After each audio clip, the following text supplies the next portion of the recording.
Peter Helms here again with Bigger Transformations.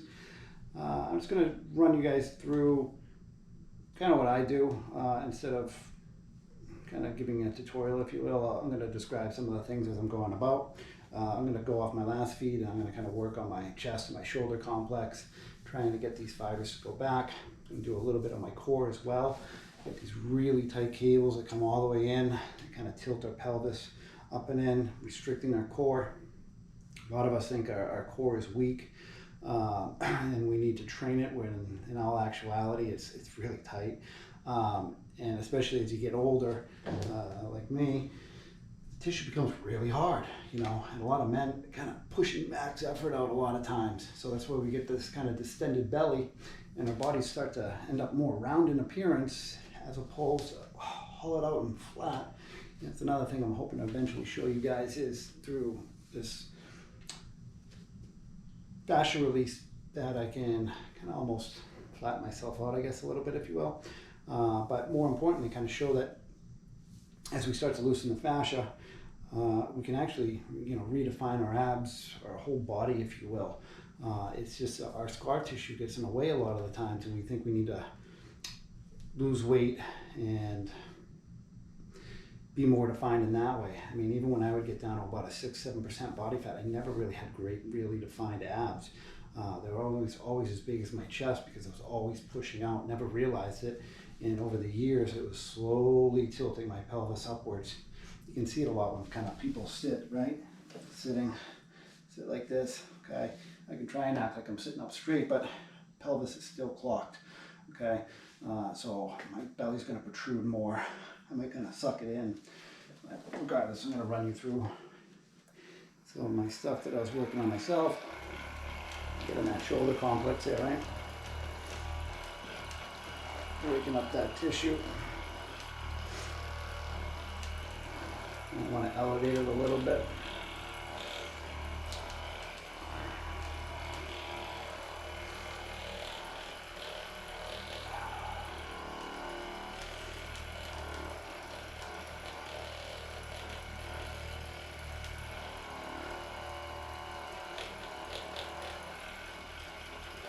And work around that. It seems like a bony protrusion, but it's not. I'm going to go in and pull those fibers a little bit.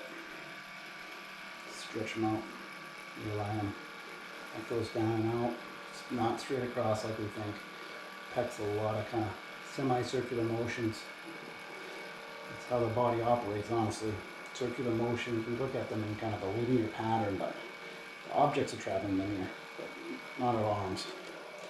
Let me get out into that deltoid too. I noticed earlier, right, that my kind of front deltoid really tight, and my whole deltoid actually is really tight as well. It, you know, you think about it, it doesn't really get to move much. Those very similar to our glute. It's kind of like a really packed area. That's why a lot of people, even myself, I realized that it started to kind of get more of a sloped look to my deltoid. It's not round like it used to be. And what also this does is, stretching does in general, is kind of bring more fullness to the muscle tissue. It's really what everybody's kind of looking for, in my opinion. You know, that so-called cut or defined look. I was in my 20s and stretching out a ton. I had so much more definition than what I didn't. It was crazy because, again, think about it, you're lengthening that tissue. It looks so much better. Now again, I could have just been doing front delt raises or whatever and kind of just plopping on more and more tissue to somewhat get that same look. But really what I'm doing is shortening that joint in that range of motion. And as the years go by, you know, we lose a little bit each year, each day, week, you want to look at it. But I'm more flexible now at 42 than I was at 22, I give you that. And I feel actually better too. I can cycle better, run better, move better. And I don't think I felt this good in a long time. Now I know I can usually drop my weight and get more cut up if I really wanted to. But I'm trying to see if I can loosen my fascia as well. And by doing so, in theory, my body's going to be expending more energy because now I got more muscle tissue working, right?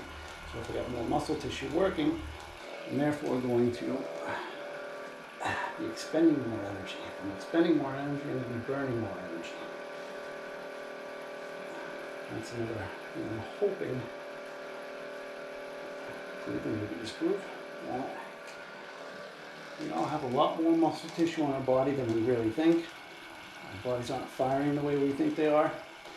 A lot of the things that we're trying to do, in theory, would work if our bodies were operating at optimal performance. Unfortunately, they're not. I mean, again, I tried this for the better part of 15, 20 years, trying to exercise my injuries away and gain better movement, mobility, did martial arts.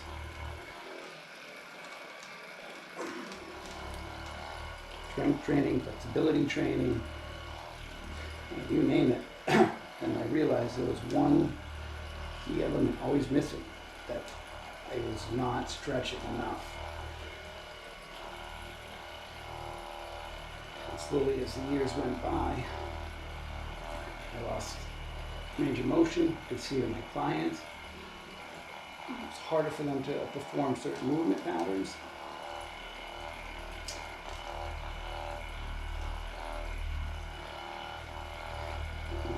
For the most part, that's really where the lack of form comes in, right? I was trying to figure it out for years. I thought I could just position people where I wanted them to be. And in a way you can, but it's really our tightness that dictates our movement patterns. And, it's like somebody's heels would come up off the ground while they're squatting. Hamstrings, calves, too tight. Same thing with their glutes. That's why a lot of people will fall over, hinge forward when they're squatting, can't keep an upright body. They don't have what they need to in the hips to be able to drop straight down. And you can do that too, like I took a wide stance there. And now it's really much harder, taking a narrower stance, trying to be upright.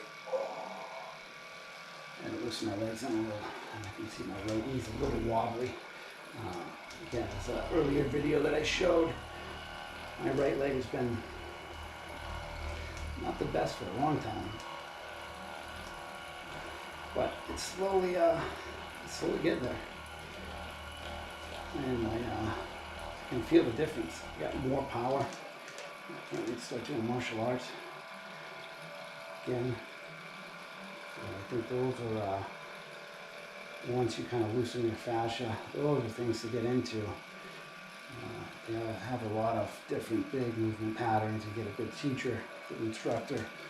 At some point I'll start doing some videos with that too as well. But I wanted to kind of take you guys on my journey with me here. And hopefully some people will join me in some way. Kind of hitting that delt. I noticed again, same thing kind of earlier. Big cable from here to here. Just kind of, again, been stuck. I had that shoulder pinned back for years, right?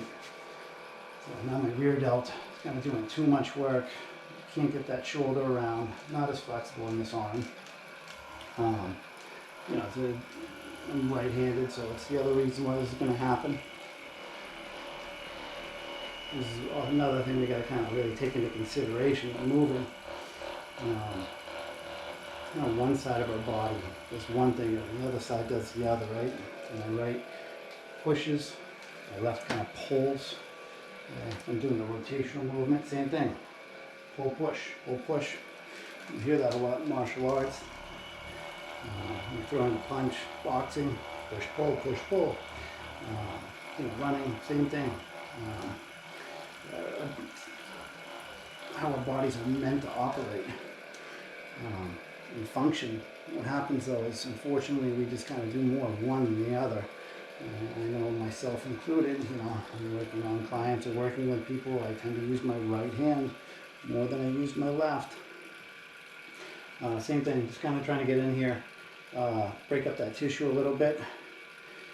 And I can feel that cable broken up a little bit. You know, again, kind of crazy thing, right? Your rear delt can go all the way back here, attaches onto that shoulder blade. So again, if I'm packing that shoulder, that rear delt's really not moving much because I don't have the space adequate enough. I can get under there to kind of show you. I want to get my space right in between here. And then kind of stretch here. I'll just go with my left. There we go, kind of pull. Makes that a little bit easier. So I'm going to pull with my right, off my left arm. I'm going to pull that shoulder blade back at the same time. That becomes some of the hardest stuff that I have to kind of teach people. I'm kind of doing a lot of this stuff. I might want to be doing one thing with one, and then I want to be doing another. So I'm kind of reaching with my arm. I'm trying to pull my shoulder blade back at the same time. Get a lot of this from, what's that pose? Child's pose. You can stretch your lats and pull your hips at the same time. Kind of pull yourself forward. Excuse me. Again, I'll show all this stuff in due time. And the great thing is now, again, I can feel it's kind of, the best word I could say, gritty, maybe would be a good word for this. The tissue doesn't feel nice and smooth down here. Now again, if I kind of loosen it a little bit, I could find some of that grittiness too. I'm not working that area right now though. Again, if I can get this moving better, this tissue will start moving better too, right? Domino effect. And that's kind of how we got to start thinking. So now I loosened up here a little bit. Same thing, I'm gonna loosen out down under here. Even my chest for years, I thought this was my xiphoid process. I realize now, scar tissue developed when I was a kid playing baseball, dropping that shoulder, keeping it in, kind of would tuck. You can see the torque, right? Didn't realize it, you know. Thought my rib cage had developed that way, and it did. It's just that my pec got so tight, came down, clamping down, and it stuck. And I know other people who have this kind of same indentation. And, where my xiphoid process should be is up a little bit higher. Our pecs come in, they're coming all the way down here. But because I ended up getting more rounder over the years, because I was working on a push-out technique from some other guys' ideas that I tried over the years, and that was the thing. I tried everybody's different ideas, and some of them were great, and some of them I may have used some little things or techniques from, but the one thing nobody ever took into consideration, or still doesn't, is that our body is not moving the way that we think it is. And because it's not moving the way that we think it is,